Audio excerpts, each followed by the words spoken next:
Good morning class, welcome to IIBM International Public School. Class, as you know, we started surface area and volume from NCERT. So, yesterday we solved some question from exercise 13.2 and today we will do the same. कल हम लोगों ने question number 7 solve किया था। मैंने आपसे बोला था कमेंट में आपको आंसर देना है। एक स्टूडेंट ने आंसर दिया और उनका आंसर बिल्कुल एक्यूरेट है। आज जो क्वेश्चन हमने लिया है वो है क्वेश्चन नंबर 10। सबसे पहले इस क्वेश्चन को रीड करते हैं केयरफुली और फिर देखते हैं इसका सॉल्यूशन कैसे होगा। सबसे पहले अगर आप क्वेश्चन देखेंगे तो आपको लगेगा कि काफी लॉन्ग क्वेश्चन है देखने में, बट इसका सॉल्यूशन बहुत ही इजी है और बहुत ही शॉर्ट है। तो पहले तो क्वेश्चन पढ़ लेते हैं। Let's start the question. In figure 13.12 same as it is वैसा ही क्वेश्चन यहां पे राइट किया गया है जैसा कि आप एनसीईआरटी बुक में है। यहाँ पे देखिए ये फिगर आपका 13.12 ये फिगर है जिसकी बात की जा रही है। You see the frame of a lampshade, it is to be covered with a. अब आप लोग बहुत लोग यहाँ पे कंफ्यूज होंगे कि सर ये लैम्पशेड क्या है। ठीक है, पहली बात तो मैं ये बता दूं कि अगर आपको लैम्पशेड के बारे में पता है तो अच्छी बात है, अगर नहीं भी पता है तो भी ये क्वेश्चन आप सॉल्व कर लेंगे। ठीक है, क्यों? क्योंकि यहाँ पर आपको ये फिगर दिया हुआ है तो यहाँ पर आपको ये बात समझ नहीं करनी है, इसमें अपना टाइम लॉस नहीं करना है कि लैम्पशेड क्या होता है। ठीक है, आपको बस ये देखना है कि इसका स्ट्रक्चर किस तरीके से होता है, क्योंकि आपको वही जरूरत है। तो आप स्ट्रक्चर यहाँ पे देख सकते हैं, अगर फिगर आपको दिख रहा हो कि स्ट्रक्चर किस तरीके का है तो ये सिलेंड्रिकल स्ट्रक्चर है। कैसा स्ट्रक्चर है ये स्टूडेंट्स? तो ये हम कहेंगे कि सिलेंड्रिकल स्ट्रक्चर है। ठीक है, सिलेंड्रिकल स्ट्रक्चर है, यही हमारी इंपॉर्टेंट है, यही काम की बात है। अब आगे बढ़ते हैं। आगे क्वेश्चन कह रहा है it is to be covered with a decorative cloth. इसको एक डेकोरेटिव क्लॉथ से कवर किया है, यानी कपड़े से, सजावटी कपड़े से ढका गया है। The frame has a base diameter of 20 centimetre. अब ये जो फ्रेम है इसका जो डायमीटर है वो 20 सेंटीमीटर है। तो आपको पता है कि अगर डायमीटर का हम हाफ कर दें, ठीक है, डायमीटर क्या करते हैं स्टूडेंट्स, हाफ कर दें तो वो रेडियस में कन्वर्ट हो जाता है। तो अगर 20 का हम हाफ कर दें तो हम कहेंगे सर इसकी जो रेडियस है वो कितना है, 10 centimetre.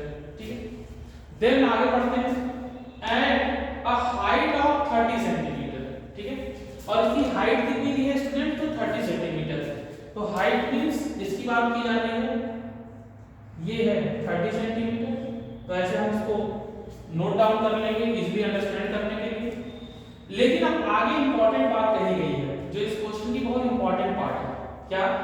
A margin of 2.5 centimetre is to be given for folding it over the top and bottom of the frame.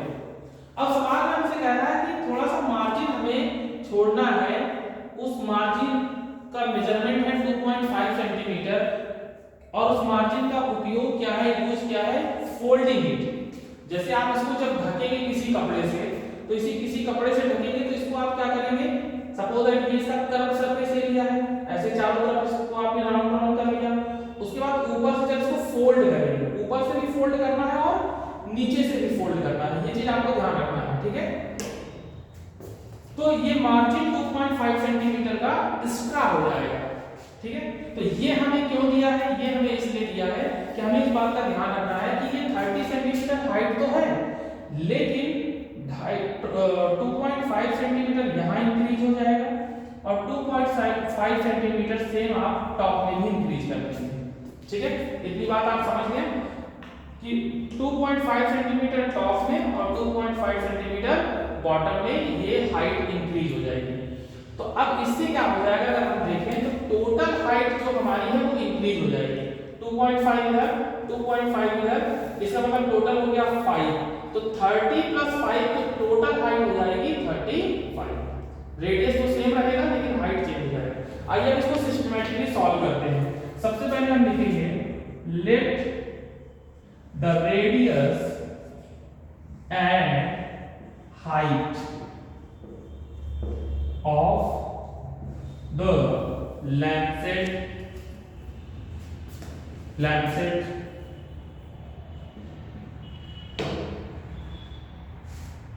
R and H। हमने क्या किया, रेडियस को r सपोज कर लिया और हाइट को h सपोज कर लिया। तो यहाँ पर क्या है, r इक्वल टू आपको पता है d/2 diameter, half of diameter है 20 सेंटीमीटर, हाफ कर देंगे 10 सेंटीमीटर हो जाएगा। अच्छा स्टूडेंट्स, आपको एक चीज ध्यान रखनी है, जैसे मैंने आपको क्वेश्चन एक्सप्लेन किया तो ये सारी चीजें मैंने बता दी हैं, लिख दी, बट जब आप सॉल्यूशन करेंगे तो सारी चीजें आपको यहाँ पर शो करनी पड़ेगी, लिखनी पड़ेगी कि कैसे कैसे आपने रेडियस निकाला है, कैसे आपने हाइट निकाला है, सारी चीजें आपको मेंशन करनी होगी, ठीक है। अब देखिए, आपने यहाँ पे लैंपशेड की हाइट जो है वो h ली है, ठीक है, और ये h कितना है 30 सेंटीमीटर, h कितना है 30 सेंटीमीटर, ठीक है। बट यहाँ पर देखिए हमें क्या करना है, हमें मार्जिन भी तो यहाँ पे छोड़ना है, हमें मार्जिन भी तो लेना है, इसको काउंट करना पड़ेगा, क्योंकि अगर ये मार्जिन नहीं लेंगे तो हम इसे फोल्ड कैसे करेंगे।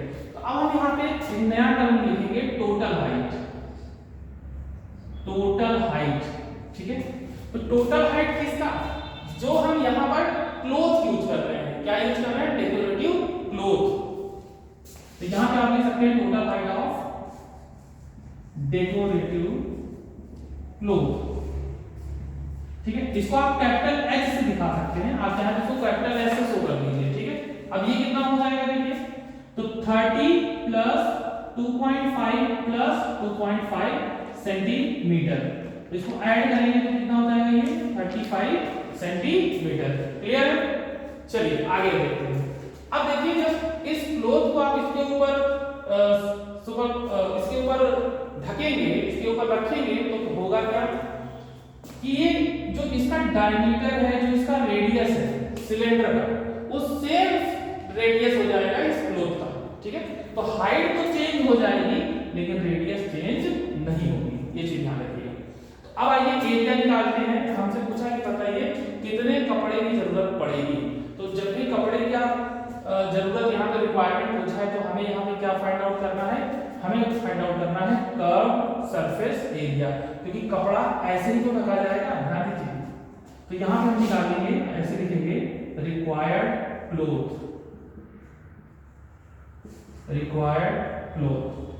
Equal to CSA of lampshade, CSA of lampshade, ठीक है। तो हमें निकालना है रिक्वायर्ड क्लोथ, कहां से मिलेगा, जब हम लैम्पशेड का CSA निकालेंगे। और फॉर्मूला क्या होता है, तो आपको पता है कि सिलेंडर का जो CSA है उसका फॉर्मूला होता है 2πr/h, ठीक है। तो 2 into पाई की वैल्यू आपको गिवन है 22/7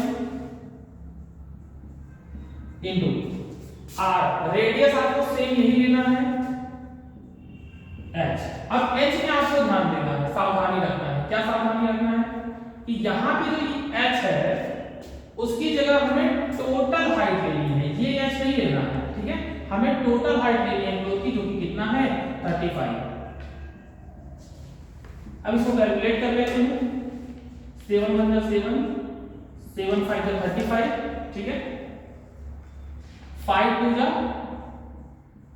10 और एक 10 आपके पास पहले से है, ये हो जाएगा आपका 22 और ये 00 सेंटीमीटर स्क्वायर। और यही आपका क्या है, यही आपका फाइनल आंसर है, ठीक है। तो इस तरीके से ये क्वेश्चन अगर आप देखें तो टफ लग रहा था, बट आपने देखा कि बहुत ही इजीली ये सॉल्व हो गया है। तो आपका जो होमवर्क है वो ये है कि आपको ये क्वेश्चन अपने कॉपी में नोट कर लेना है और एक्सरसाइज 13.2 के जो रेस्ट क्वेश्चंस हैं उसको सॉल्व कर लेना है। और कमेंट में जो भी पूछा जाए आंसर सभी लोग किया करिए। लास्ट क्वेश्चन में केवल एक ही लोगों ने आंसर किया था, जो कि सही बात नहीं है, ठीक है। तो सभी लोग आंसर करेंगे, इसको सॉल्व करेंगे और अदर जो क्वेश्चन है उसको भी सॉल्व करेंगे। Thank you class.